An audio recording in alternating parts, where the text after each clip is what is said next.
I'm working in the in the dining room. You can see a shot of my kitchen in the back. The Phoenician alphabet. Some dates it back to 1300 BC, but we have solid evidence of it around 1000 BC with the Ahiram sarcophagus inscription.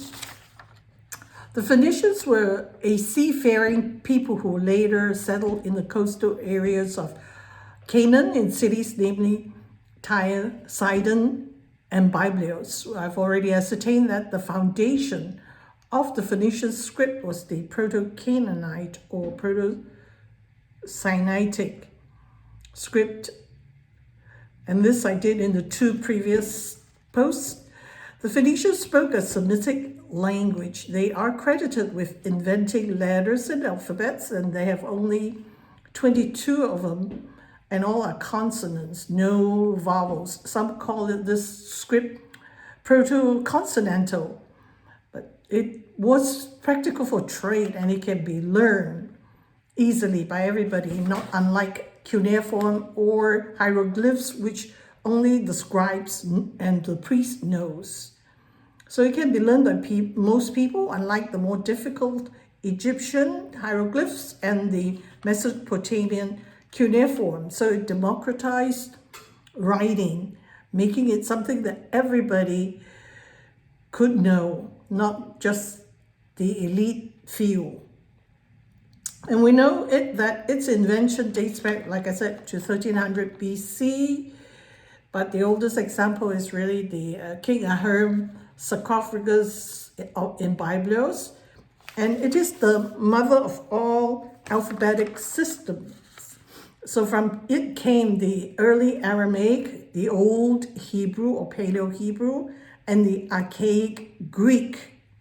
And from these later developed into the Biblical Hebrew, which copied the Aramaic square script, the modern Greek that we know today, and Latin. And from Latin came our English alphabet. So everything came from there, and thank God. The Phoenicians were seafaring people, so they carried this alphabet everywhere, wherever they went. And it's for accounting, meaning you trade, how many fish, how many jugs of oil and wine and grain and things like that. So you need a more democratic system for all traders and most people to know. Okay, where is my cursor? Shit, here it is. Here, you can read, this is Ahiram in Paleo-Hebrew or Phoenician, the Aleph, the Hey, the Resh, and the Mem. Remember that wavy sign, Mem? There you have it, Ahiram. And here, where is it? Here is the complete inscription.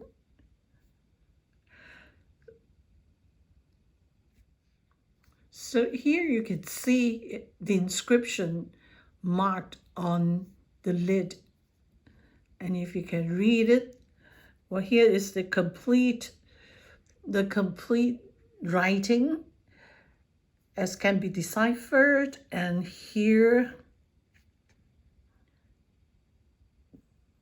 you see the Phoenician alphabet. If you look carefully, if you compare it with Paleo-Hebrew, you find similarities. So actually Phoenician and Paleo-Hebrew are probably cousins, if not the same script.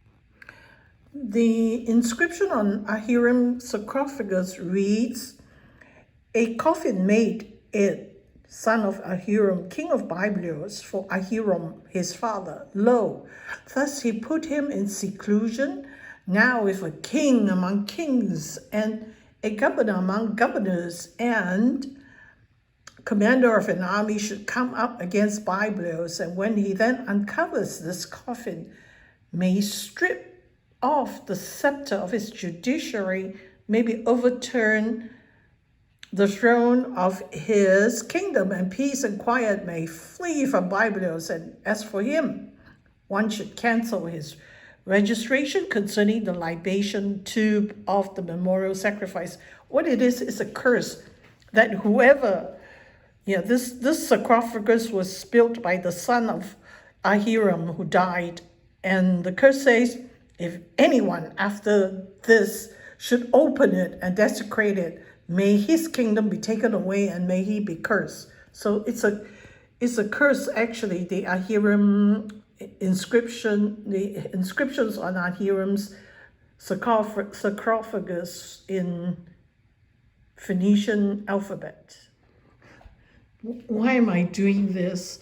Because the Bible and our faith is attacked every day. Even in churches, we have agnostic pastors who doesn't believe that Moses wrote the Torah, the first 5 books of the Bible. He had no script to write with, which, I'm in earnest trying to debunk that attitude. I imagine I go to church and this is what I have to fight with, not just with members of the congregation, but with my pastor. That's why I'm passionate regarding the Old Testament. I know that we have many apologists for the New Testament, so I'll leave it to them. And I'll tackle the Old Testament, which is fascinating. And I'm absolutely learning so much